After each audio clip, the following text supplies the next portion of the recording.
ભુજ તાલુકાના જદુરા ગામની સીમમાં દંપતી લાકડા વીણવા ગયા હતા. તે દરમિયાન પતિને કોઈ પર સ્ત્રીનો ફોન આવ્યો હતો.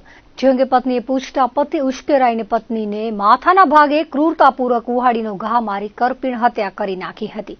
માનકુવા પોલીસ મથકેથી મળતી વિગતો મુજબ સિદ્દીક ઉમર ઠેબા અને તેની પત્ની મુમતાઝ તેમજ દીકરી મહેક ત્રણે સીમમાં લાકડા વીણવા માટે ગયા હતા.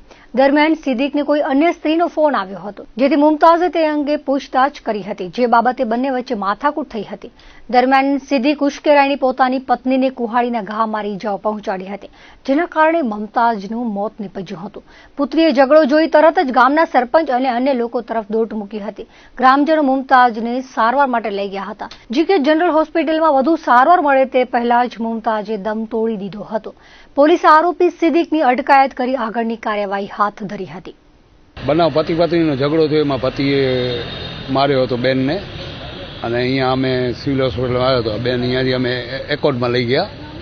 અહીંયા એકો ના હતો, ન્યુરો સર્જન નથી કોઈ જીકેમાં. હા, એટલે અમે પછી અહીંયાથી છે ને આપણા રાવ સાહેબની હોસ્પિટલ એમાં ગયા. એટલે ત્યાં બિચારી ઓફ થઈ ગઈ છે 108માં. ત્યાં સારવાર કરી, પણ અહીંયા ન્યુરો સર્જન જ નથી જનરલમાં હોવો જોઈએ ખરેખર.